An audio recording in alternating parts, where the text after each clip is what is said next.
Hello, everybody. Welcome to Between Meetings. I'm your host, Scott Sadler, professional certified coach. And today we're going to continue a topic that we sort of touched on in the last two episodes. And today we're going to talk about that moment before you respond. Sometimes between meetings, there's a moment that lasts less than a second. And it's that moment after someone says something unexpected, and that moment before you reply to an email you don't like. And we all have those moments when you feel that pull to quickly respond before you fully kind of caught up to yourself, for lack of a better phrase. Especially when you're a high performer and you're a doer and you're trying to get things off your plate so you can move on to other things that are on your plate. But it is that kind of moment where you feel pulled. You feel pushed or pulled to respond quickly. And most leadership challenges, most communication challenges, team issues, communication issues, they don't come from what we say. They come from how we respond or how fast we say it. In fact, let's focus on how fast we say things today. I want to talk about that moment before you respond and why it matters more than we think. One of the greatest lessons that I learned in my leadership development, and this was decades ago now, was the quote that between stimulus and response is a space. And within this space lies our freedom and happiness. So I want to talk to you about that moment before you respond and why it will make a big difference in your communication, in your leadership, and in your teams. We tend to feel like speed is really necessary in leadership, and we do. We reward speed. We reward speed in every aspect of our world, but especially on a team in business. We want quick answers, clear positions. We tend to want to have immediate responses, and pausing can feel like hesitation, doubt. It can feel risky. It can feel like maybe we're not good enough in that moment, or maybe we're concerned someone else in that moment of hesitation or that pause will come up with an answer and you'll be left out. And so we learn, often without realizing it, that good leaders respond quickly, confidently, and decisively. That speed can have a cost, though, because when we respond too quickly, we're often responding from habit, protection, or pressure, and not from that intentional place. Not from that moment that it takes for how you feel about something to reach how I actually think about something. So imagine this. You receive an email, it's late in the day, you've had a busy day, and the tone feels sharp or maybe dismissive. Maybe it just feels a little bit off. Before you even finish reading it, your body reacts, you're tense, your shoulders kind of get tight, and you start drafting a response in your head, defending, clarifying, explaining, correcting.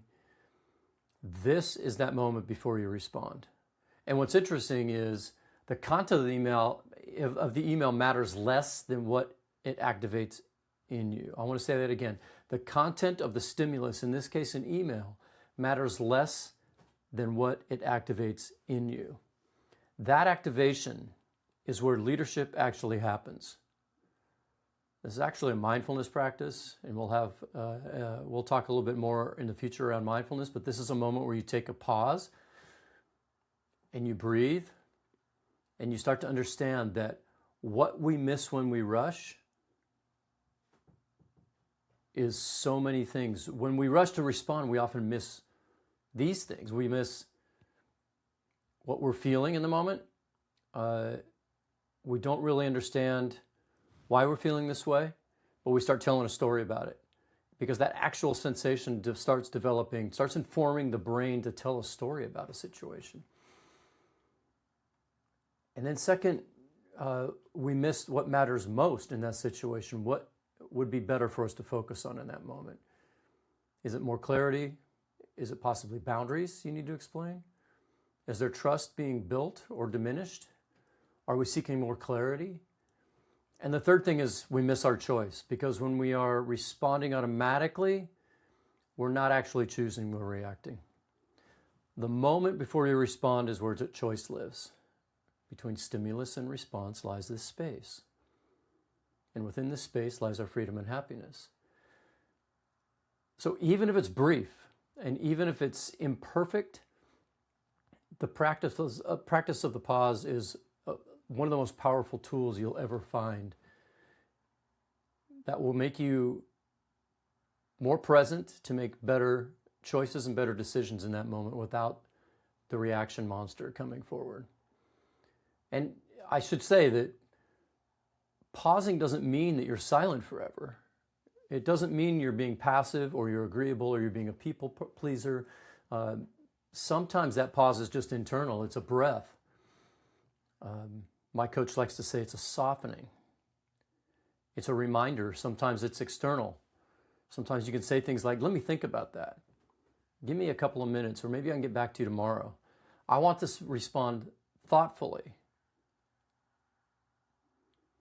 These aren't signs of weakness. They are signs of leadership, maturity, and they communicate to the other people that you're mindfully considering what was just said or what the stimulus brought up in you, that you're present and you're choosing your response. So let's talk about a reframe. A reframe is something where you can understand what's coming up for you, and you create this reframe that can guide you to new habits to have better outcomes from when you're stimulated. Remember this in this reframe. The pause is not a delay. You're not putting things off. You're not avoiding. It is actually a part of the response. So when you start to create these reframes, the first thing you want to do is understand that this is a part of your response, this pause. And leadership isn't just about what you say. It's about the quality of the attention that you bring to that moment and how you say it follows. Attention does take a little time, even if it's only a few seconds, but you're going to want to get comfortable with a little space so your response carries more clarity, that develops steadiness and trust. And when you have steadiness and trust, those leadership qualities just make me feel like that's the kind of person I want to be, and that's the kind of person I want to follow as a leader. So maybe sit with this. Maybe between your next two meetings, you ask yourself, where do I tend to respond too quickly? Not because you're careless, but because you actually care. And what might become available to you if you gave yourself just a little more space before responding? Just practice it. Maybe internally, even if it's something you're not responding to, just think about, if I was to respond to this, how would I use the pause in this moment? And then think about that one moment before you speak, before you type. Typing is a good one. Social media, email, it's very easy to get caught up in that instant response. But before you act, before you speak, before you type, know that it's not an interruption to leadership. It is leadership. Thank you for spending a few minutes between meetings with me. My name is Scott Sadler. For more information about me, go to scottsadlercoaching.com. And if there's something there that looks like you'd be interested in, reach out to me. I'd love to work with you. See you next time.